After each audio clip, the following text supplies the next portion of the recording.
All right, my analysts, we are ready to get into our basic dynamic analysis portion of this course.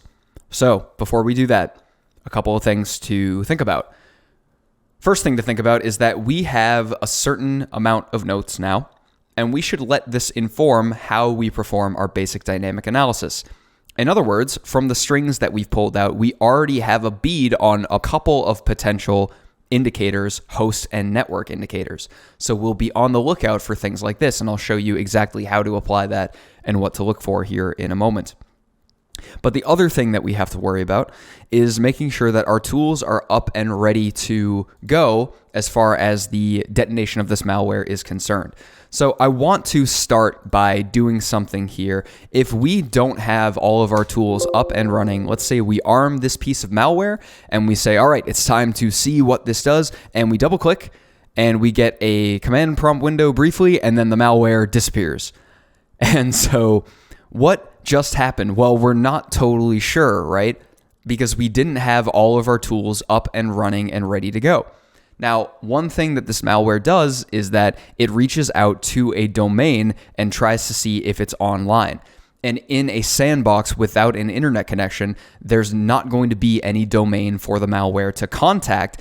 And the second part of the logic of this malware says, hey, if you don't find a domain there, go ahead and exit out of the program and delete yourself from disk. And so that can be very detrimental to our analysis, because what if that was the only copy of that sample that we had on hand? Now we've got to go track down the sample again. So it's important to make sure that all of our tools are up and running and ready to go. So remember that we have our Remnux box over here that's serving as our internet simulation or iNetSim capability. And remember that we have it set to be our network's DNS server as well. So go ahead and on Remnux, make sure that you're running iNetSim.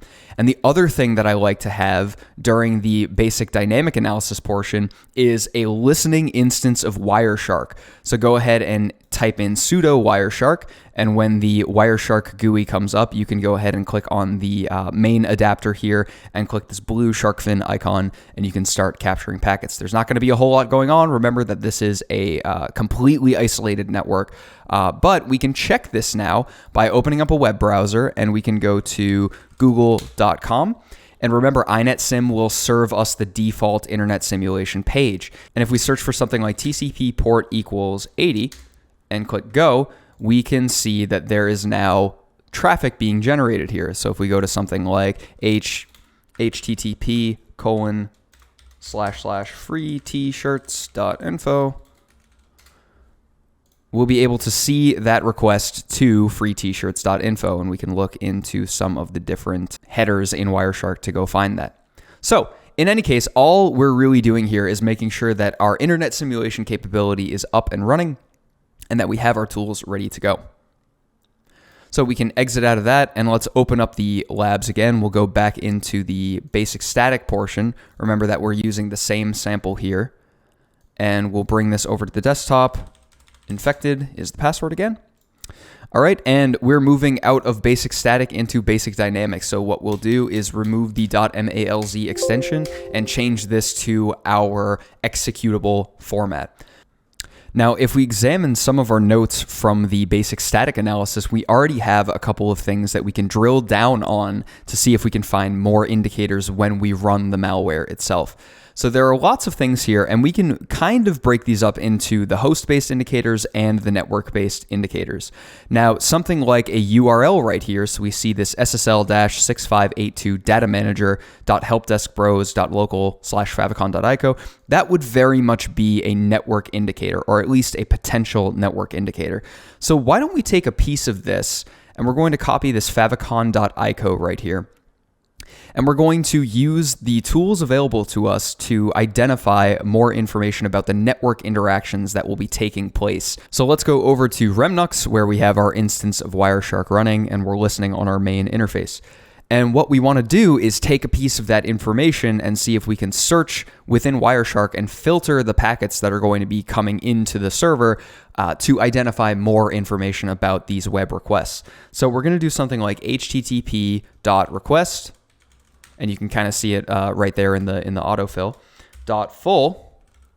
.full_URI, and then Wireshark's display filters can do things like contains or does not contain, or it can search for a string. So we can say something like contains, and we can put in the individual piece of information that we're looking for, which in this case is favicon.ico. Nothing's going to be shown yet because we haven't detonated the malware. So let's keep this to the side right here. And we can go ahead and double click on this and watch Wireshark for a network indicator. And wouldn't you know it, we do have one in fact. So let's take a look at what just happened. When we detonated the malware, we did get a request to a web URI that contains favicon.ico. So let's look at the different sections in Wireshark to see what actually just happened. Under the hypertext transfer protocol header, it looks like there was a GET request for favicon.ico using Mozilla 4 as a user agent, and the full URI actually matches the one that we saw in our strings output. So we've got a pretty good correlation of indicators here. We pulled a string out of the binary, and we searched for part of that string in Wireshark, having set up this Remnux box to catch the internet traffic that's outbound from our analyst workstation. And now we actually have a packet that's headed out to this particular URI trying to get favicon.ico. I'd say that's a very good set of indicators. So why don't we do this? We will bring this to the side, and I'm going to use Greenshot to actually screenshot this. And we'll copy this down, and we'll bring this back over, and we'll say something like network signatures, and we'll copy in that screenshot. So remember that we're after as many pieces of data and information as we can possibly get out of this binary, and that is a really good signature. When it comes to things like rule writing in Yara and Sigma, these kind of URL signatures are going to be invaluable, and eventually they'll probably make their way into like an IP block list for lots of different malicious URLs. But for right now, we can keep this as a really good piece of information for something that this piece of malware is doing. So we have detonated the malware one time. We have observed a little bit about the initial detonation and maybe a few things that happened during that time. But now we need to do something very, very important.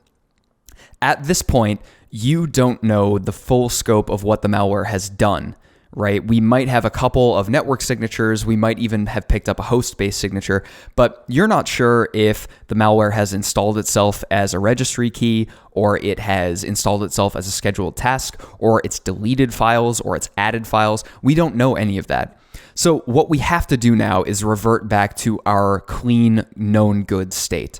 And so what we'll do is that we will actually shut this down, and we're going to go back to our series of snapshots here, and we're going to say, we're going to go right back to this basic dynamic pre-detonation. We're going to restore this, and we don't have to create a snapshot of our current machine state.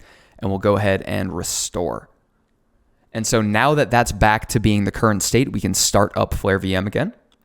And remember, it's very important to do this because we got to make sure that we have a clean slate to run the malware from, given that it might have changed things in the file system and the operating system that we don't know about yet.